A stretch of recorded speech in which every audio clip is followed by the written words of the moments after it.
Let's save that one for. Thank you, ladies and gentlemen. Welcome to the Voice of America. And thank you for being here tonight. This is, for reasons that only the Voice of America understands, the Steinway that was here has now been replaced by a Yamaha, but that's okay. It's a very nice piano, very nice. And indeed it is. Indeed it is.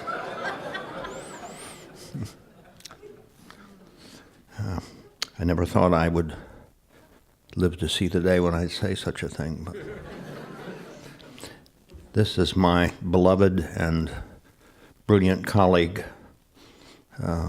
everybody's favorite bassist, Tommy Cecil.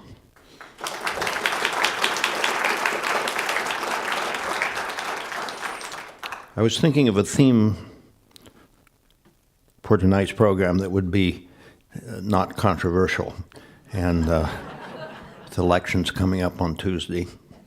And I thought, well, yeah, everybody's depressed already. I said, well, I thought that, the feminist movement is not dead. I mean, all appearances to the contrary in our political life. It hasn't been, well, it's been raised in the state of Virginia because of those dreadful novels, those that Webb wrote. Makes me weep for womankind.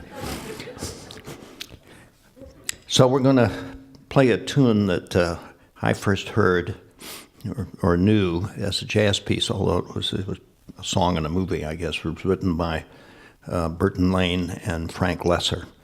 And it used to be the opening song that Marion McPartland played in her sets at the Hickory House on 52nd Street.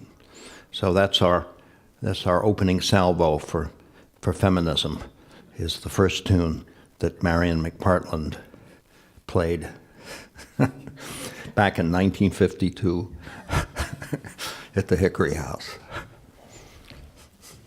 We're all tuned up.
Thank you.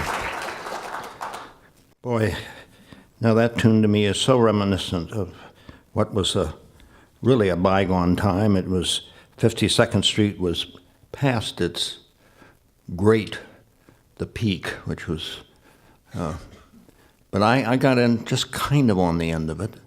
And you could walk in the Hickory House, many of you remember, and here was this magnificent jazz pianist, a pioneer in her way, really, Marion McPartland, playing with Joe Morello on drums, who later went with Dave Brubeck, and Bill Crow on bass. And you could sit there with a Budweiser all night at the bar. They played inside the bar, inside the circular bar.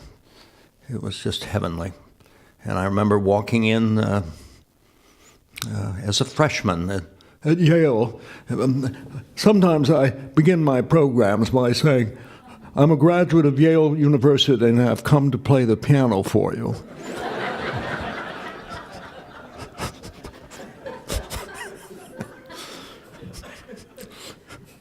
It's quite a... I don't want you to feel uneasy a bit. I'm really just like you.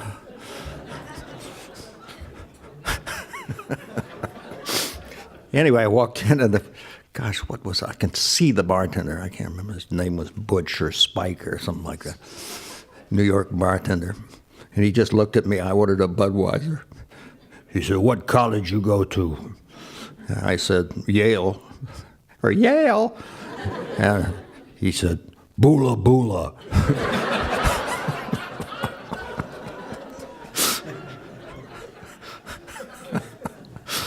Oh, Lordy.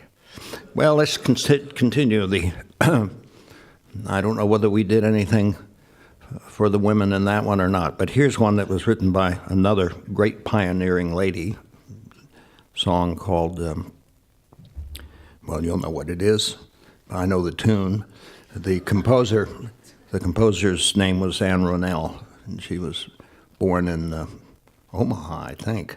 She went to Radcliffe, and she was really one of the true pioneers as a woman composer and as a classical composer of great merit, and broke all the gender barriers in Hollywood, too. Anyway, she was a tough lady, and she wrote this very beautiful song.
Thank you. The willow tree is the symbol of despair. Willow, weep for me. Anne Ronell also wrote the lyrics to that.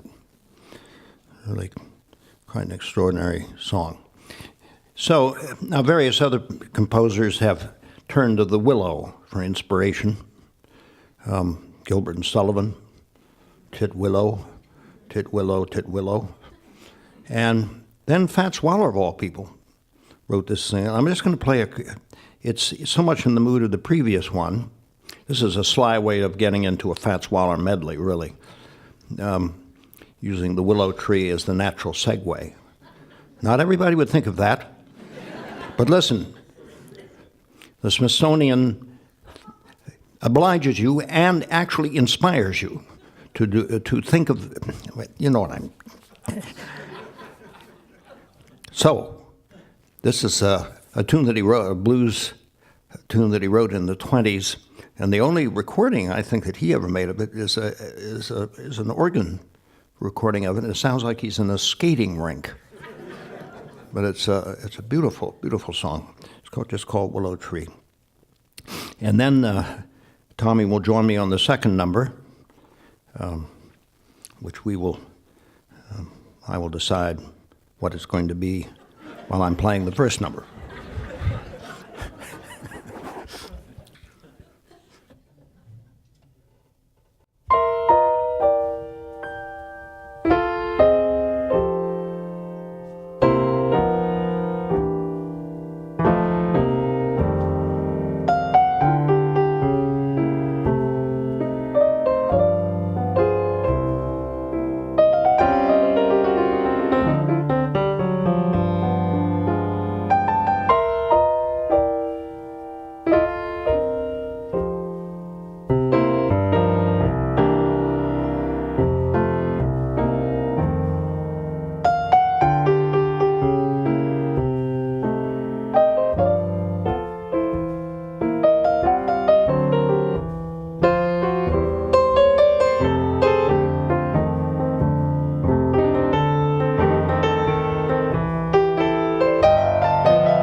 Thank you.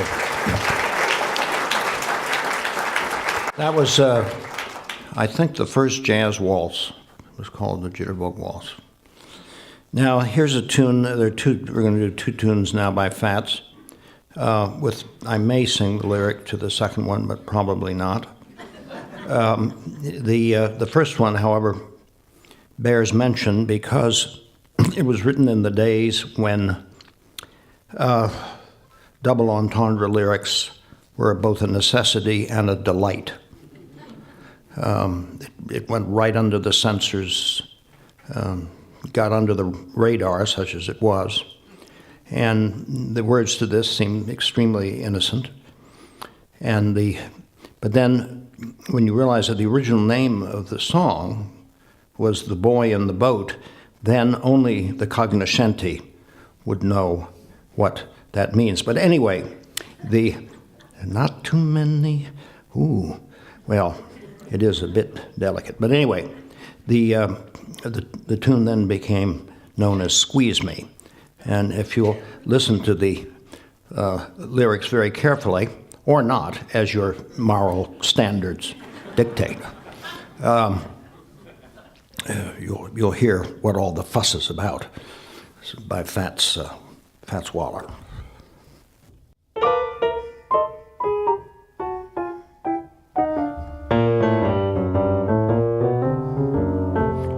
Oh, baby, squeeze me and squeeze me again. Don't you stop until I tell you when. Oh, baby, kiss me and kiss me some more, just like you did before. Little Cupid is standing close by. Oh, don't let your fat daddy cry. Take me up, oh babe, on your knee, oh babe. Oh, I get so, oh, you know when you squeeze me.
Little Cupid is standing close by.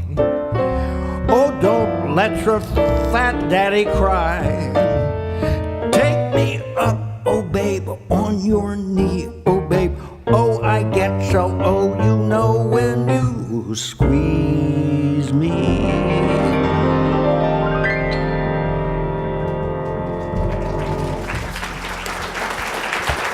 Now, here's a very famous Fats Waller tune that the lyric actually is, oh golly, why am I getting myself into this? It isn't really necessary to put on a successful show without stooping to these depths. But as long as we're on the subject, because it's strictly a Smithsonian sort of sociological, you know what goes on there. I mean, it's the dissemination of knowledge. Now, anybody that doesn't know, that thinks Honeysuckle Rose is about a flower, is just not paying attention. But anyway.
Oh, boy.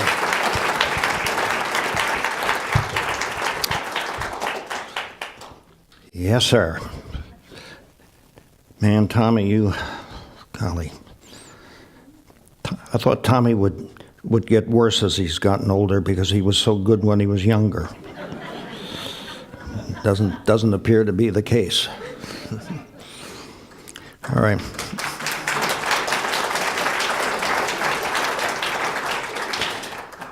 Now we're going to do I can sense that we've crossed the line out there, that the excitement got out of hand. We can't have that, not in these troubled times.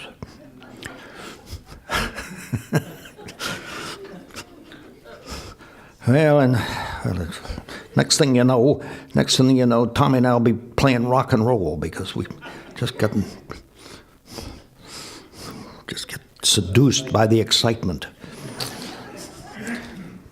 Now, this is a medley of tunes. The first tune is a tune by Victor Young, one of my favorite songwriters, and you'll recognize it. If you don't, nothing lost.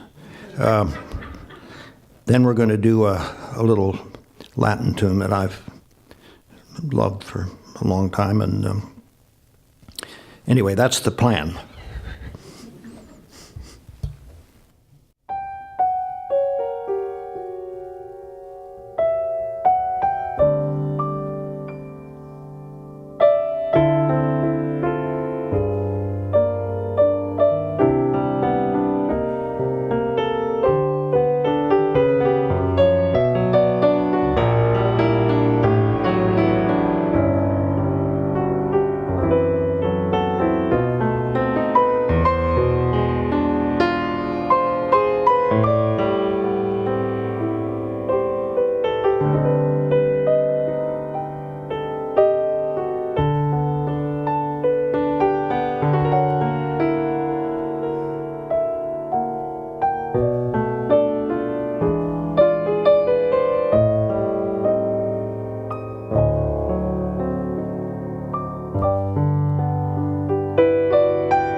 Point Siena. Thank you.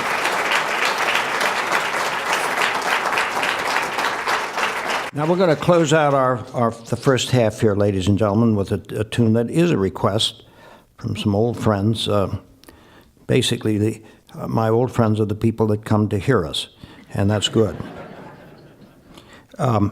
This is a piece. It's a blues, but the final lyric is something that I lifted off a recording, one of my favorite recordings by the great blues singer Joe Turner, and it was a wonderful recording he made called Kansas City Blues back in the late 1950s with a marvelous band, Pete Johnson and the old Count Basie rhythm section, original rhythm section, and a lot of wonderful players. But anyway, this became known in when I worked at the Carriage House in the Snuggery. It was a popular. People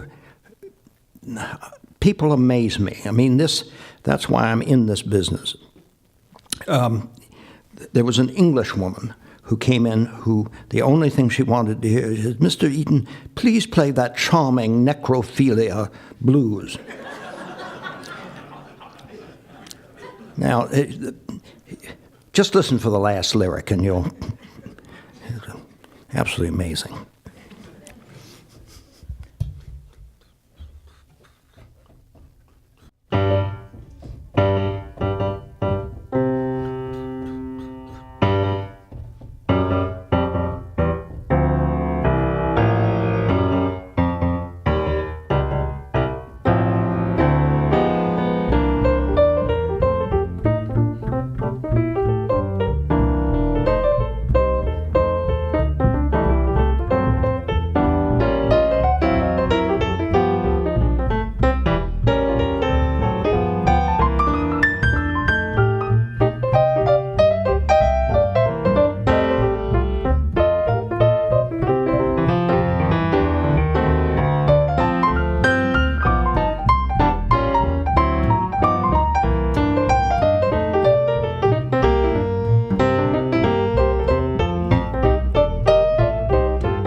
Say, little girl, don't you remember me? Say, little girl, don't you remember me? I'm the same little gal that brought you to D.C. Well, you got to the city and your head got real high. You got to the city and your head got real high. I'm the same little guy that tried to set you wise.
walked all night and I ain't found my baby yet.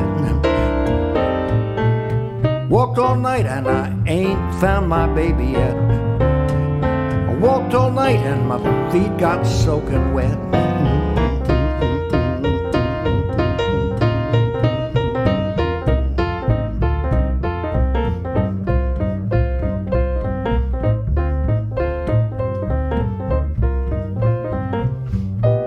She's mine, she's yours, she's somebody else's too. She's mine, she's yours, she's somebody else's too. I love that girl and I don't know what to do.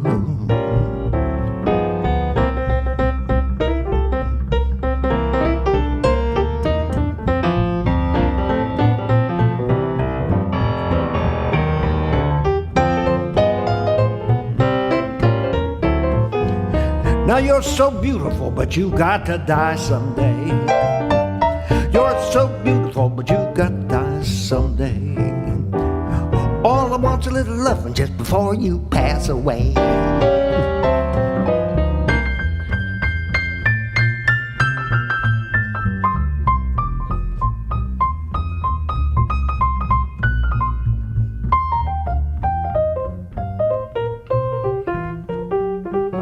Got a face like a frog, a shape like a hog, but when she loves me, I say, ooh, hot dog.